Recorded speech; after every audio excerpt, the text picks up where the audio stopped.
এই স্কুলের নাম উত্তমা সুন্দরী কেন? এই স্কুলে সব সুন্দর সুন্দর মেয়ে আছে তাই। সব সুন্দর সুন্দর মেয়ে আছে তাই। যে স্কুলে সুন্দর সুন্দর মেয়ে আছে বলে তার নাম উত্তমা সুন্দরী হতে পারে, তাহলে যে স্কুলে সুন্দর সুন্দর ছেলেরা আছে মানে আমরা আছি, তাহলে সে স্কুলের নাম কি হতে পারে? উত্তমের বর সুন্দরী।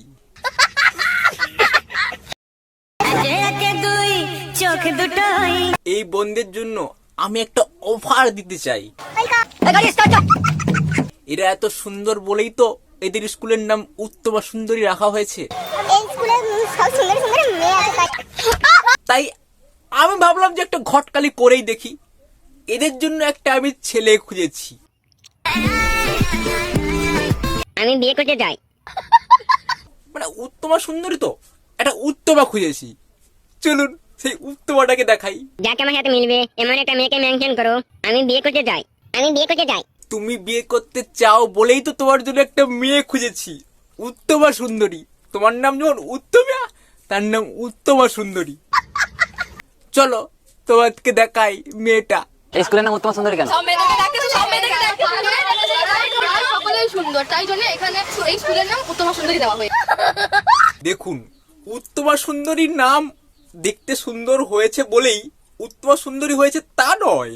এই স্কুলের সুন্দর সুন্দর স্যাররাও রয়েছে, সুন্দর সুন্দর শিক্ষক মহাশয়রাও রয়েছে, দেখবেন।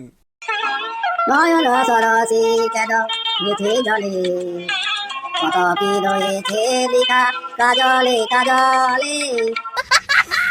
কত মাল্টি ট্যালেন্টেড শিক্ষক মহাশয় কত সুন্দর সুন্দর নয়ন কাজলও ধরে গানটা করে দিল। নয়ন সরসী কেন মরেছে জলে, কত কি রয়েছে লেখা কাজলে কাজলে। নয়ন সরসী কেন। আপনাদের কোথাও মনে হবে গানটার পিছনে লুকিয়ে থাকা যন্ত্রণা, বেদনা, কষ্ট বোঝানোর চেষ্টা করেছে, মানে ওই নয়ন যিনি রয়েছে তাকে বোঝানোর চেষ্টা করতেছে। দেখুন, এই যে উত্তমা সুন্দরী মানে এই যে স্কুল উত্তমা সুন্দরী মেয়েগুলো দেখতে তো সুন্দর, এই জন্য তো নামটা হয়েছে উত্তমা সুন্দরী। তাছাড়াও এখানে যারা যারা পড়াশুনো করে সেই সকল মেয়েরা ফেসবুকে 2টো করে অ্যাকাউন্ট খুলে রেখেছে।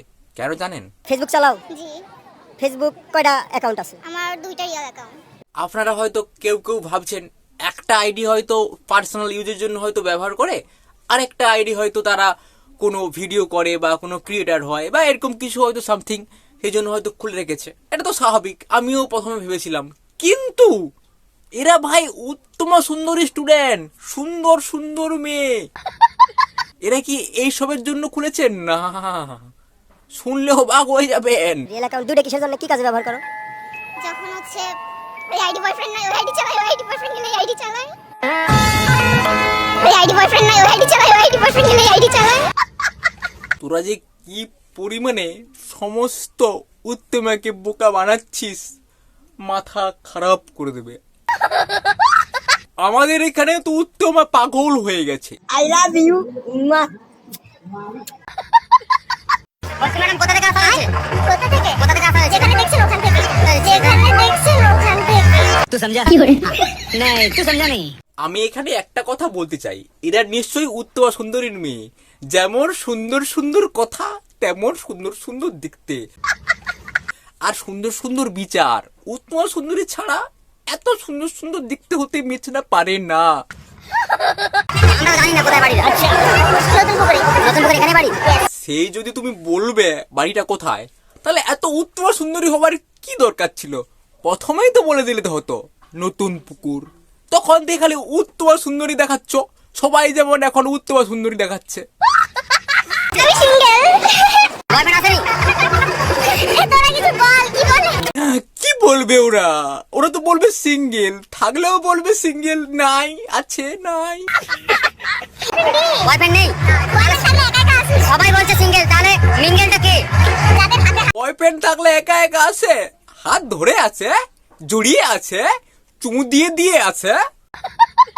আমি গোটা পার্কটা খুঁজে দেখলাম, কিন্তু তবু একটাও কি বলবো, একটাও আমি সিঙ্গেল ছেলে খুঁজে পেলাম না গাইস। আমাকে এখন একাই ঘুরতে হবে। সবাই তো এসে জোড়া জোড়া, আমি কিভাবে সিঙ্গেল ছেলে খুঁজে পাবো, তাই না? এত দুঃখ হবার কিছু নেই। তোমার কষ্ট দেখে সিঙ্গেল সিঙ্গেল ঘুরছো তো, তোমার এত কষ্ট আমি দেখতে না পেরে তোমার জন্য একটা সিঙ্গেল ছেলে খুঁজে পেয়েছি, সে আবার সিঙ্গেলই মেয়ে খুঁজছে ভাই। আমি বিয়ে করতে চাই, যাকে আমার সাথে মিলবে এমন একটা মেয়েকে মেনশন করো। হ্যালো গাইস, এই যে পিছনে যেটা দেখছো এটা আমার বাবা আমাকে গিফট করেছে। এই ঘোড়াটা আমার বাবা আমাকে 7 লাখ টাকা দিয়ে গিফট করেছে। ঘোড়া এটা কোন অ্যাঙ্গেলে ঘোড়া কেউ বলতে পারবে? পিছনে বাঘ দাঁড়িয়ে আছে, তুমি কি করে ঘোড়া বলতে পারো ভাই? ওটা বাঘ আর সে বলছে ঘোড়া। ঘোড়া করে দুধ দেয়, বাঘ মাছে দুধ দেয়। কেউ যদি আমার জন্য কোনো চিঠি লিখে আনে বা চিরকুট লিখে আনে, তাদেরকে আমি ফ্রিতে চা খাইয়ে দেবো। সে দুধ চা খাক, রং চা খাক, পান খাক বা আমার দোকানে কিছু আছে যাই খাক খাক, ফ্রিতে দিয়ে দেবো। এছাড়া যদি আসে তবে আমি দুধ চা নেবো 5 টাকা, রং চা নেবো 3 টাকা। এইরকম চায়ের দোকান যদি প্রতিটা গ্রামে গ্রামে থাকতো তাহলে কতটা না ভালো হতো, তাই না? ফ্রিতে একটা লাল লিটার দিয়ে চা পাওয়া যেত ভাই। চলুন, আজকে ভিডিও কেমন লেগেছে অবশ্যই কমেন্ট করে জানান। আর ভিডিও ভালো লাগলে অবশ্যই লাইক কমেন্ট চ্যানেলটি সাবস্ক্রাইব করে দেবেন আর এরকম ভাবে আমার পাশে থাকবেন। আজকের মতন টাটা।